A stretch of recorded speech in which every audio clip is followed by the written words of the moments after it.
এইখানেই তো লোকেশন দেখাচ্ছে, এই বাসাটাই হবে।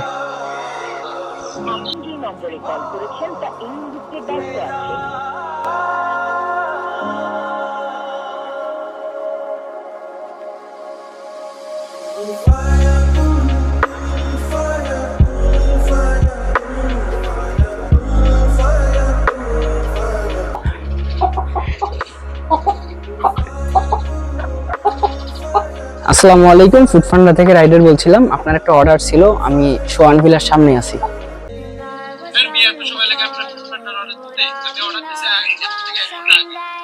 ভাই একটু জ্যাম ছিল রোডে, এবং হ্যাঁ আর একটা ডেলিভারিতে ঝামেলা হয়েছিল, তাই একটু লেট হয়ে গেছে। একটু এসে ফুডটা নিয়ে যান।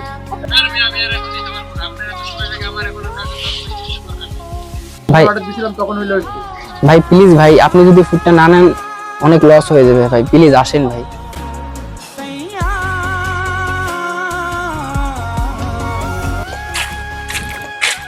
ভাই আসেন। ধুর মিয়া, আপনি আবার এখানে এসে বসে আছেন। আমি বাসার সামনে কতক্ষণ ধরে খুঁজতেছি, আপনার জন্য আমার সারা দিনটা আজকে মারি।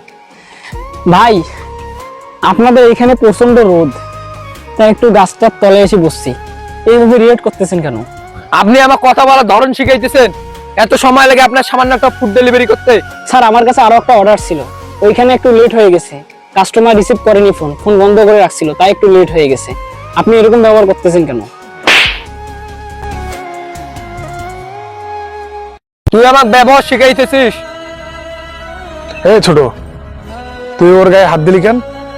একটা ফুড ভান্ডার রাইডার কত কষ্ট করে এই রোদ বৃষ্টি অপেক্ষা করে একটা ডেলিভারি নিয়ে আসছে, আর তুই ওর গায়ে হাত দিলি? এই যে এই ছেলেটা যে ফুড ডেলিভারি দিতে আসছে, এখন পর্যন্ত একটা টাকা ইনকাম করতে পারে। এই যে রোদ বৃষ্টি জ্যাম অপেক্ষা করে যে তোর কাছে ডেলিভারি নিয়ে আসছে, আর তুই ঝগড়া শুরু করে দিচ্ছিস। আসলি তো 1 ঘন্টা লেট করে, আমি তো তখন থেকে এখান থেকে দেখতেছি। আসলে 1 ঘন্টা লেট করে, তারপর আবার ওর উপর চোট করতেছিস। তুমি মন খারাপ করিও না, ছোট ছেলে আসলে তোমাদের কষ্টটা বুঝতে পারেনি। না ভাই, আমি মন খারাপ করি নাই। ওরা আসলে আমাদের ব্যাপারটা বুঝতে পারে না, তাই অনেক সময় খারাপ ব্যবহার করে।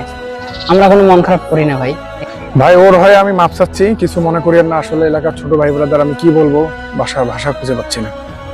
কি বলেন ভাই? আমি কোনো মন খারাপ করি নাই, আমার কোনো অভিযোগ নাই। আসলে আমরা যারা ফুড ফান্ডার রাইডার, তাদেরকে প্রতিনিয়ত এগুলা ফেস করতে হয়, তাই আসলে মন খারাপ হয় না। ভাই এবার ভুল হয়ে গেছে, আমাকে মাফ করে দিন।